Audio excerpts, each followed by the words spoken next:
출애굽기 20장 4절로 6절 말씀 보시겠습니다.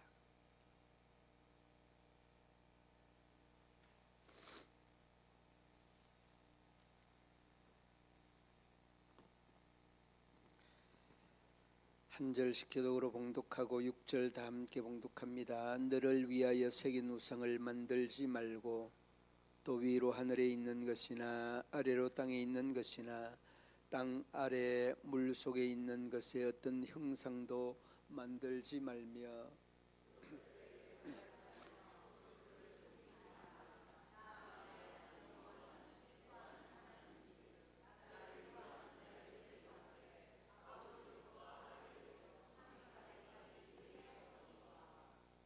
나를 사랑하고 내 계명을 지키는 자에게는 천대까지 은혜를 베푸느니라. 아멘.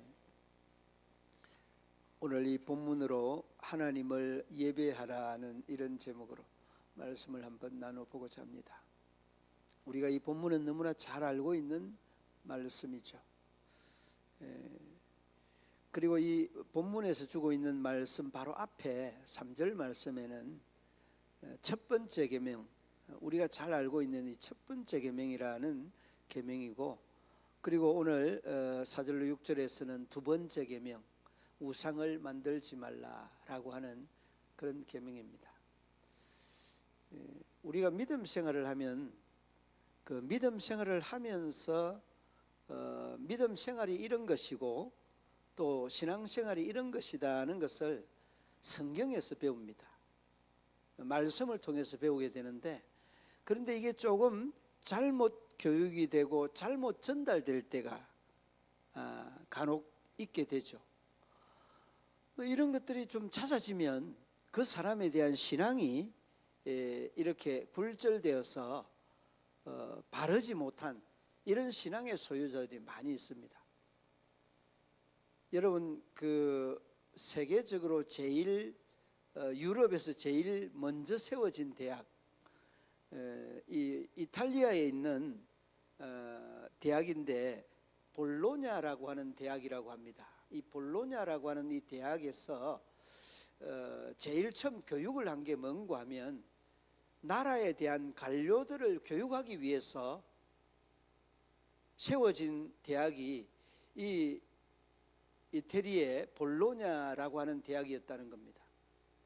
그런데 거기에서 단순하게 관료들의 교육만이 아니라 무엇을 가르쳤는가 하면 성경을 가르쳤다는 거예요. 왜 성경을 가르쳤는지 아십니까? 성경에 하나님을 경외하는 것이 지식의 근본이라는 말씀 때문에 성경을 가르쳤다는 거예요. 그리고 여호와를 경외하는 것이 지혜의 근본이다는 것을 성경에서 말씀하고 있으니까 관료들이 무식하면 안 되니까 성경을 가르쳤다는 거예요. 그래서 여러분, 이 볼로냐라고 하는 이 대학이 처음에 세워졌는데, 처음에 세워진 이유는 관료들로부터 시작해서 어떻게 효과적인 교육을 잘 시킬 수 있느냐, 그래서 지식만의 교육이 아닌 인격적인 교육, 그리고 그 사람에 대한 성품적인 교육, 이런 것까지도 다 가르쳤다는 겁니다. 그러니까 여러분, 우리가 믿음 생활, 신앙 생활을 하면서 성경에서 말씀을 잘 골고루 이렇게 배워야 되는데, 골고루 또 이렇게 받아들여야 되는데, 이단들과 이 또 사이비에 속해 있는 사람들은 아주 부분적인 것들만 딱 골라서 배우고 골라서 받아들이고 이해하고 공부하는 이런 면면들을 많이 보지 않습니까?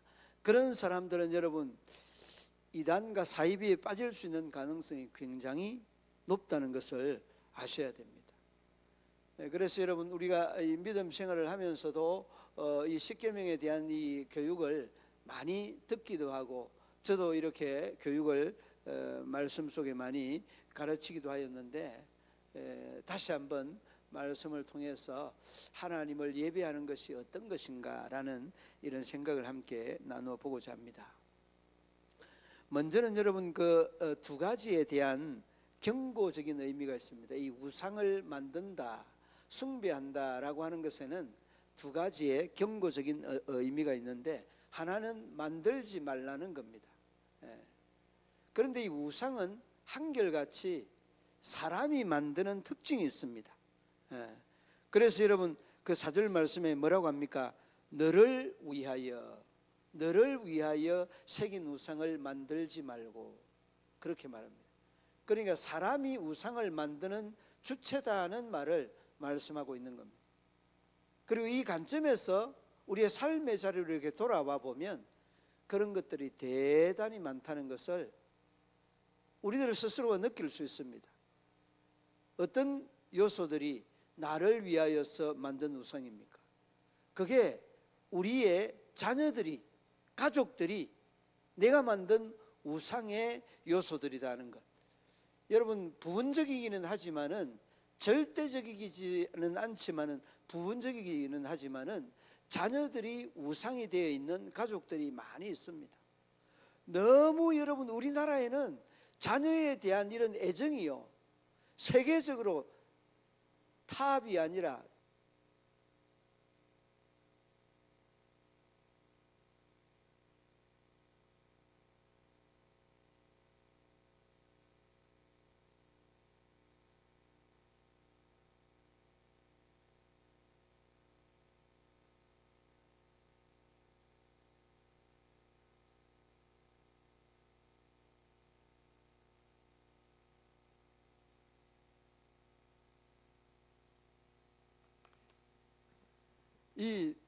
그 자녀들을 잘 키우기 위하여서 그런 거거든요.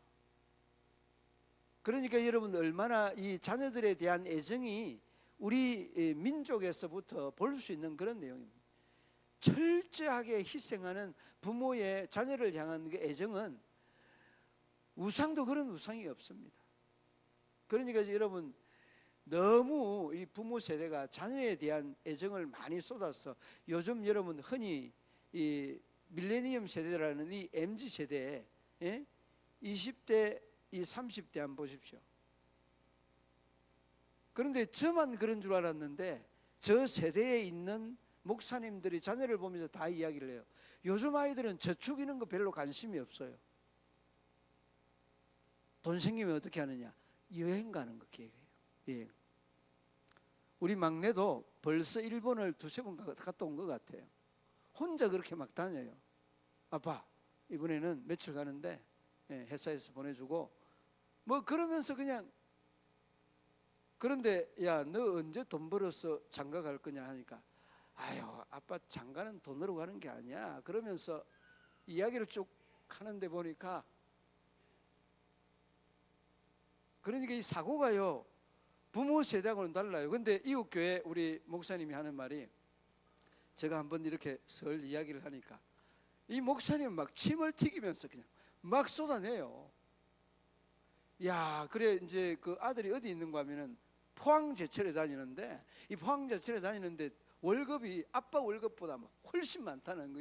그러면서 이야기를 하는데 아이들이 돈 씀씀이 가요. 이 부모 세대하고는 완전히 다르다. 그렇게 많은 월급을 받으면서 돈이 없다는 거예요.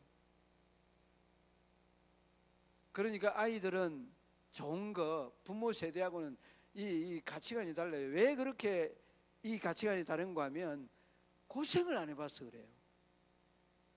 모든 필요한 것을 다 부모가 다 해주잖아요. 뭐 노트북, 컴퓨터, 자동차 다 필요한 거 사주니까 애들이 이렇게 자라다 노니까 가치관이 그렇게 형성돼 버렸어요. 네.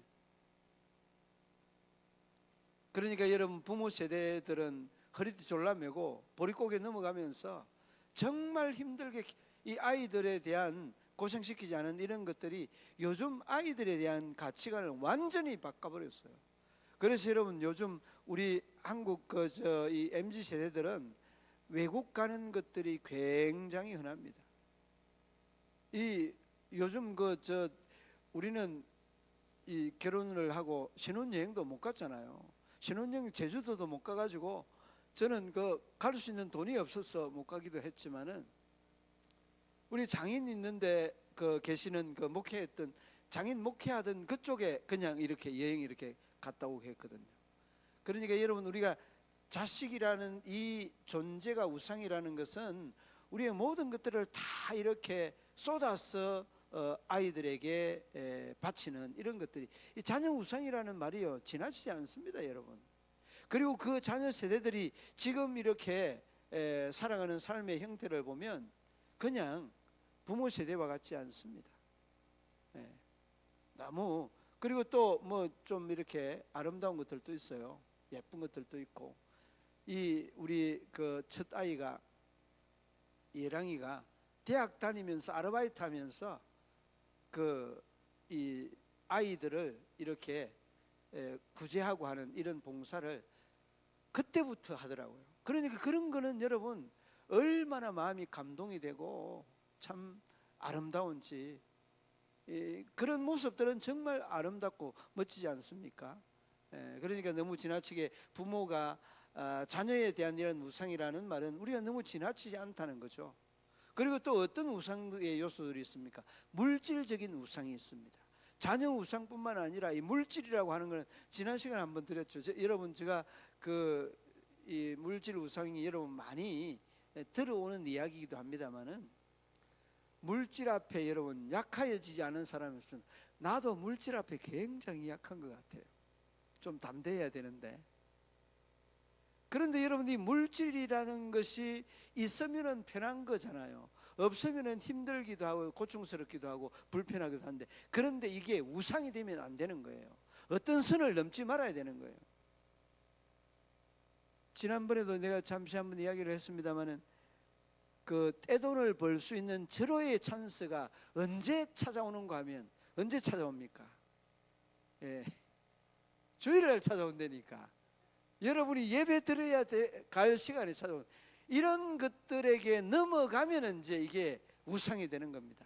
아무리 돈을 많이 벌려고 노력한다고 해도 우상이 되는 건 아닌데, 하나님에게 나아가야 되는 시간에 방해를 받으면 그게 우상입니다. 그게 취미생활, 골프나 테니스나 등산이나 여러분 어떤 낚시나 이런 것들이 여러분 예배에 대한 방해, 하나님과 만남에 대한 방해를 하는 것들이, 이게 여러분 우상의 요소들이에요. 그러므로 여러분, 우리가 우리의 삶에 우상은 절을 하고 해야 되는데, 그 뭐 절도 안 하는데, 아닙니다, 여러분. 여러분의 마음을 빼앗기는 것이 우상이지, 절하는 것 이게 우상이 아니에요. 이는 우리가 보이는 형식적인 거예요. 숭배하는 형식적인 것이 절입니다. 그러나 우리가 기억해야 되는 것은, 하나님과의 관계를 등한시하게 만드는 요소들이 여러분에게 취미가 있든지, 여러분에게 관심이 있든지, 마음이 빼앗기는 그것이 우상이라. 다른 게 우상이 아니라는 거예요.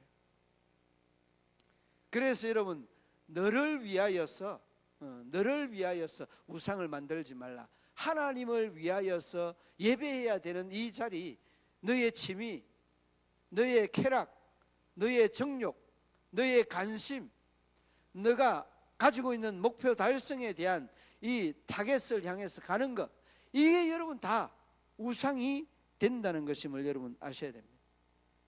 여러분, 절을 해야 우상이다 하는 것은 잘못된 생각임을 여러분 아셔야 됩니다. 절을 하는 것은 여러분, 우리가 우상을 숭배하는 현상적이기는 한데, 절을 한다는 이 이야기를 하니까 그 등산을 가서 한 사람이 너무 뒤가 그냥 급해서 급한 나머지 어떻게 그 휴지도 없고 화장지도 없는데 뒤를 보고 난 다음에 돌로 뒤처리를 하고 돌로 덮어놨어요. 돌로 덮어놨는데 이게 시초가 돼가지고 오는 사람 가는 사람마다 돌을 계속 거기 쌓게 되는 거예요. 일주일 뒤에 가니까 이게 굉장히 좀 커졌어요. 한 달 뒤에 가니까 이게 굉장히 커져버렸어요. 그러니까 한 6개월 뒤에 가니까 거기서 촛불을 켜놓고 이제 제사를 드리는데, 절을 하는 겁니다. 절을. 자, 그 모습을 보면서 내가 이 말을 해야 되나 안 해야 되나 갈등을 하는 거예요. 그러니까 여러분, 우리가 절을 한다는 것은 우상을 숭배하는 현상적인 건데, 얼마나 무지하면, 이 사람이 얼마나 무지하면 그 안에 무엇이 있는지를 모르고 절을 하잖아요. 그러니까 그 사람의, 인간의 단면이 누굽니까? 우리 교회에 딱 한 사람 있는데 그 사람이 여러분 자신이에요. 나는 절 안 한다. 아니에요. 여러분은 그렇게 그 안에 무엇이 있는지도 모르면서도 절을 하고, 그것이 멸망의 길이고 그것이 사망의 길이고 그것이 죽음의 길인지도 모르면서 나아가고 있는 거예요. 이게 여러분, 우리가 하나님을 2차로 밀어내리고 우선적으로 취미활동, 우선적으로 우리의 삶에 우선시하는 이런 모든 요소들이 바로 이런 겁니다.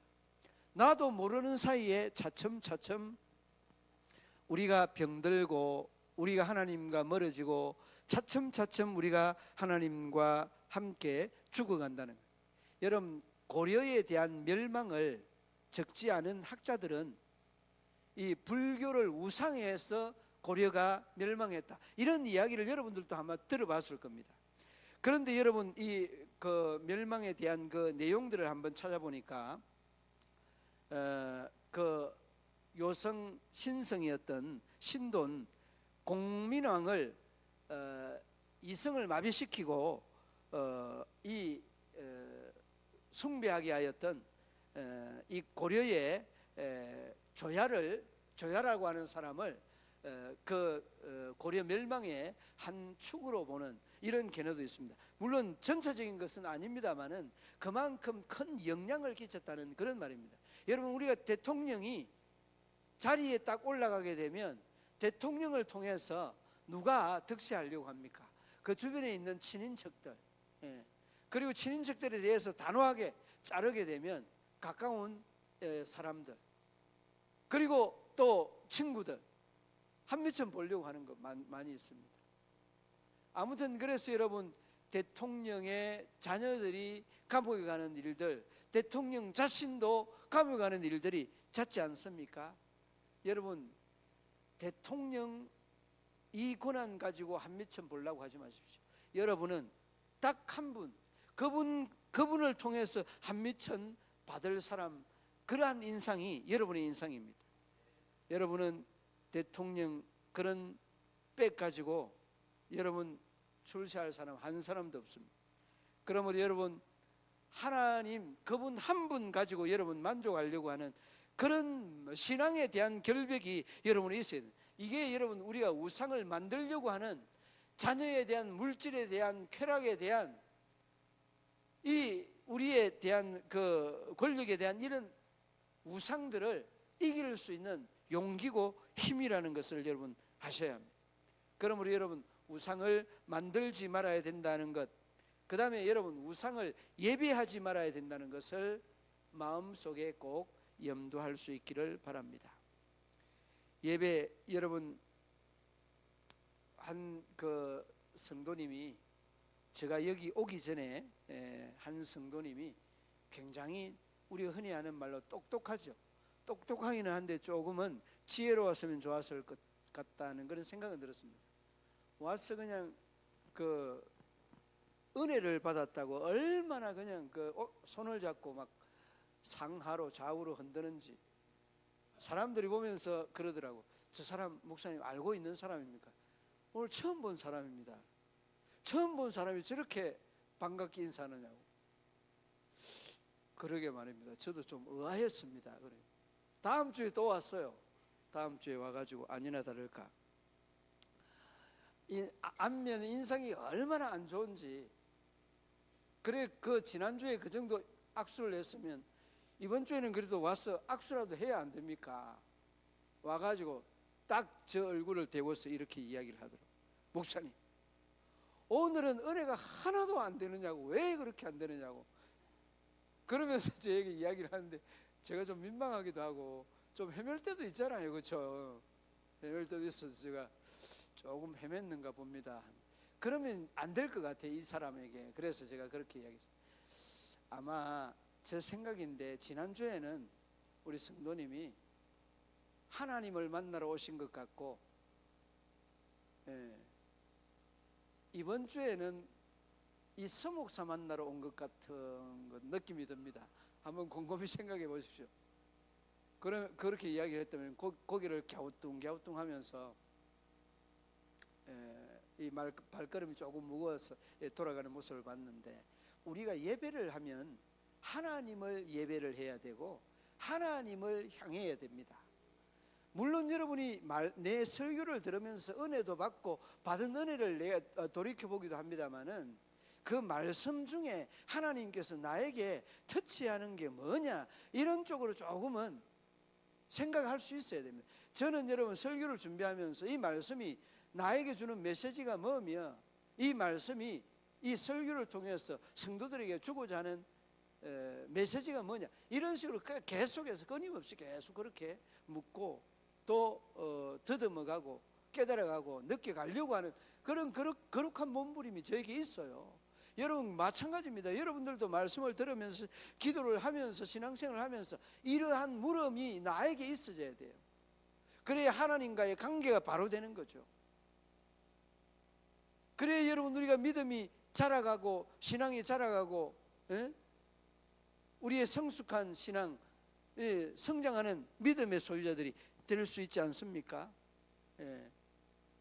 이 볼로냐라는 이 대학이, 이태리의 대학이 성경을 가르쳤던 이유가 하나님을 경외하는 것이 지식과 지혜의 근본이라고 하는 것 때문에 가르쳤다고 그러잖아요. 그러니까 여러분 하나님의 말씀을 계속 여러분이 듣고 읽고 하면 그 말씀이 여러분에게 주는 아주 놀라운 능력과 권세를 여러분 스스로 느낍니다. 제가 그런 것들을 많이 느껴요. 그냥 설교가 안 될 때가 있어요. 준비가 안 될 때 어떻게 하느냐, 터득을 한 것은 계속해서 말씀을 읽으라. 그 말씀을 10번도 읽고 20번도 읽고 계속 읽으면 그 말씀이 나에게 말씀을 하는 거예요. 그러므로 여러분 다시 한번 우리가 우상을 예배하지 말고 하나님을 예배하라고 하는 이 말씀의 의미는, 우리가 때로는 하나님 앞에 오면서 잘못된 생각과 잘못된 그런 그 의식과 가치관을 가지고 예배에 임할 때가 있다는 것입니다. 이런 것들을 우리가 다시 돌아볼 수 있어야 되는 거예요. 그리고 여러분 우상을 예배하지 말고 만들지 말라고 하는 이 말씀의 의미, 그 말씀을 합니다. 가시적으로 여러분 그 5절 말씀 한번 보시기 바랍니다. 5절에 보면 함께 읽어봅니다. 그것들에게 절하지 말며 그것들을 섬기지 말라. 나 내 하나님 여호와는 질투하는 하나님인즉 나를 미워하는 자의 죄를 갚되 아버지로부터 아들에게로 3, 4대까지 이르게 하거니와. 아멘. 여러분 이렇게 하면 그 형벌이 언제까지 간다고 그랬습니까? 3대 4대까지 간다고. 3대 4대까지 간다라고 이야기합니다. 3, 4대까지 이른다 그러잖아요. 그런데 저는 이 말씀을 가지고 얼마나 실망을 하고 얼마나 절망을 했는지 몰라요. 왜 그러느냐, 어머니가 어릴 때부터 나를 손 딱 잡고 초파일 되면 그 삼촌이 절주지였는데 그 절에 가는 거예요. 가서 그냥 뭐 일주일 내내 있다가 밥 먹고 거기서 자고, 그 이제 나는 뭐 그냥 엄마 손잡고 간 것 그거밖에 없었는데 믿음 가지고 간 것이 아니라, 그런데 이 말씀을 딱 보니까 얼마나 가슴이 아픈지. 엄마가 1대고 내가 2대고 내 자식 3대고 내 손자가 4대인데 4대 손자까지 큰일 났다. 그러니까 이제 하나님에 대한 심판이잖아요, 이게. 이 생각이 여러분 믿음 생활 하면서 성경을 딱 보니까 이게 얼마나 걸리는지. 그래서 제가 그 담당 그 부목사님에게 물어봤습니다. 물어보니까 선생, 그거 걱정하지 말래. 그거 걱정하면 안 된다고. 너무 걱정하는 모습에 얼굴까지 그냥 막 수심이 가득 차고 얼굴이 그냥 완전 그렇게 해서 물어보니까 걱정하지 말래. 그 뒤에 보래. 6절 보래. 6절. 예. 몇 대까지? 몇 대까지? 그러면서 계속해서 나에게 물어보는 거예요. 3대는 잊어버리고 이제 서선생은 1000대까지 기억하고 그 걱정 좀 잊어버리라고. 얼굴이 그냥 그 파김치가 돼 있네. 그냥 하얗네요. 얼굴이 하얘요. 그러니까 은혜가 너무 넘쳤을 때 이 말씀 가지고 내가 절망을 하고 기도를 많이 했거든요. 그러니까 여러분들은 뭐 3대 4대 손자까지 하지 말고, 예, 딱 지금부터 1대잖아요. 지금부터 여러분 1000대면은 그 1000대는 계속해서 그냥 흘러서 가는, 끊임없이 흘러가는 그런 대수의 의미적인 내용입니다. 영원하다는 그런 말이에요. 1000대라는. 그러니까 여러분, 이 우상에게 절하고 만드는 것들은 하나님의 형벌이지만은, 그러나 이제 그 두 가지는 우리에게 하나님은 축복을 약속하고 있습니다. 뭘 약속을 하느냐? 하나님 앞에 이 예배라고 하는 것은 최고의 예우입니다. 하나님이 우리에게 제일 원하는 것이 뭘까요? 첫째는 헌금, 두 번째는 선교, 세 번째는 봉사, 네 번째는 감사. 1, 2, 3, 4번 중에 몇 번입니까? 1번 땡, 2번 땡, 3번 땡, 4번 땡땡땡땡입니다. 예. 그 다음에 이 1번부터 4번까지 없는 게 하나 있는데 그게 뭐냐? 그렇죠. 나는 문경시민교회 성도들의 수준을 알기 때문에 예배라는 이 예상 단어가 없어도 여러분 알고 있는 겁니다. 여러분, 하나님이 제일 우리에게 원하는 걸 예배를 원하는 겁니다. 그래서 여러분, 믿음의 조상 아브라함은 본토 친척 아비의 집을 떠나는 순간부터 가는 곳마다 돌을 단을 쌓아서 뭘 했습니까? 제단을 쌓았잖아요. 예배를 드리잖아요. 여러분, 이 예배를 드리는 것은 우리가 오늘에 와서 이 로마 12장에 너희 몸을 거룩한 산 제사로 드리라는 말은 살아있는 예배자가 되라는 말이에요. 이 예배, 성도들이 드리는 교회에서의 예배와 함께 세상에서의 예배자가 되라는 말씀 아닙니까? 이게 여러분, 우리가 하나님 앞에 최고로 드릴 수 있는 사랑, 예식, 공경, 경애, 이런 단어를 빌어서 하나님 앞에 드릴 수 있는 겁니다. 그러므로 여러분, 오늘 이 그 본문의 말씀이 그 4절에 우상을 만들지 말라고 하는 것은 하나님의 예배의 대상이 아니라는 것이고, 3절 말씀에서 말씀하는 나 외에 다른 신을 섬기지 말라는 이 말은 하나님만이 예배하라, 이 말씀 아니겠습니까? 그러므로 여러분, 우리의 마음속에 이 하나님에 대한 예배는 늘 마음속에 제일 우선순위로 자리 잡고 있어야 돼요. 그래서 여러분, 요즘은 이제 하나님이 예수님이 재림할 때에는 비 오는 날 수요일, 악천후 수요일, 예배 드리러 오지 않는 그런 곳을 통해서 예수님이 재림한다는 그런 우스개 이야기도 있는데요. 예배가 우리가 제일 우선되지 않는 부분들이 많이 있습니다. 예배 여러분 성공해야 여러분 인생 성공하는 겁니다. 이거 여러분 돈을 많이 벌고 지위가 높고 낮고 이거 아니에요. 여러분의 예배가 성공하면 여러분 인생은 이미 성공한 거예요. 예배 성공하지 못하고 어떻게 성공했다고 말할 수 있겠습니까? 물론 여러분, 부연적으로 하나님 앞에 예배하는 자들에게는 하나님께서 건강의 복, 물질의 복, 뭐 권세의 복 많이 주겠죠. 그러나 이것 때문에 예배 드리는 건 아니지 않습니까? 하나님을 위해서 봉사하는 자들에게 어디 더 핍절하고 힘들고 어렵고 고난과 고통을 우리 하나님이 가하겠습니까? 아닙니다. 하나님은 우리 믿음의 자녀들에게 하나님은 늘 풍성하게 주기를 원하시는 분이 하나님이시다는 것을 여러분 아셔야 됩니다. 그러므로 여러분, 하나님 앞에 예배하는 것이 하나님에 대한 최고의 예우고, 최고의 예우를 하는 우리들은 하나님의 그 은혜에 우리는 살 수 있다는 것을 여러분 기억해야 됩니다. 그리고 여러분, 한 가지 더 기억해야 되는 것은 계명을 붙들고 살아야 됩니다.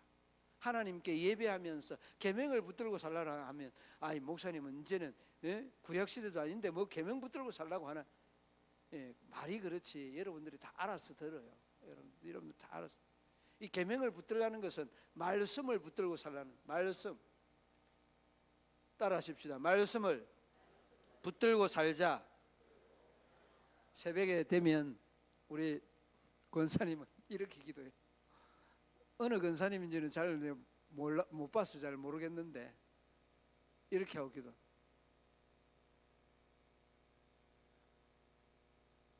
눈물을 흘리면서 얼마나 이쁜지 제가 보기에, 얼마나 이쁜지 눈물을 흘리면서 휴지가 수북히 쌓여 있어요. 성경 말씀을, 여러분, 이 말씀의 이 내용의 의미가 뭐 같아요? 하나님의 말씀이 하나님 자신이니까 하나님과의 관계 계속하라고 하잖아요.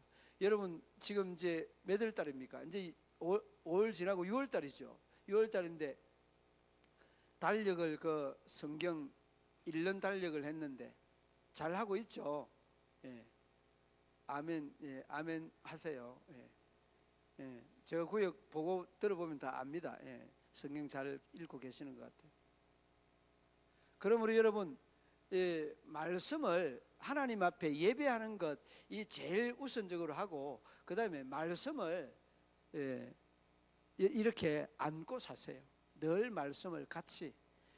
저는 신학교 시험을 치면 암송을 해야 되는 게 이 별표 3개짜리가 500개 정도 돼요.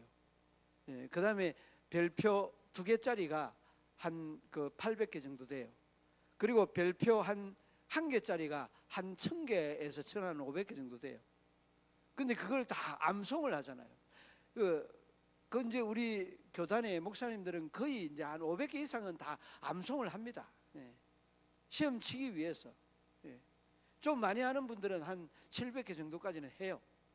그런데 여러분, 가만 돌이켜 보니까 시험 보려고 그냥 암송을 한 게 설교할 때도 그냥 나오고, 은혜가 될 때도, 그냥 어려움을 당할 때도 또 암송을 하니까 얼마나 좋은지 몰라요. 그러니까 여러분, 불론자 대학처럼 세워져서 관료들 교육시키려고 세워져서 성경 말씀 가르쳤던 것처럼 여러분들이 자의반 타의반 말씀도 읽고 듣고 공부도 하고 해야 신앙이 자른다니까. 예배 우선하는 것, 그 다음에 계명을 품고 말씀을 안고 사는 것, 마음속에 꼭 기억을 하고 우상은 내려놓고 힘차게 남은 3일도 달려가는 저와 여러분 되시기를 주님의 이름으로 축원합니다. 하나님 아버지 은혜와 사랑을 감사합니다. 하나님을 예배하는 이 삶이 최고의 삶인데 우리가 하나님을 예배하지 못하고 물질을, 쾌락을, 우리의 권력을, 또한 우리의 취미를, 그걸 향해 달려가고 나갔던 우리의 모습을 보며 참으로 부끄러움을 주님 앞에 토로하지 않을 수 없습니다. 주님 긍휼을 더하시고 은혜를 더하여서 이제 우리 하나님 앞에 믿음과 사랑을 가지고 우리 하나님의 말씀을 마음속에 품고 우리 하나님을 예배하는 데 최선을 다하는 우리 모든 믿음의 성도들 다 되게 하여 주옵소서. 예수님 이름으로 기도드리옵나이다. 아멘.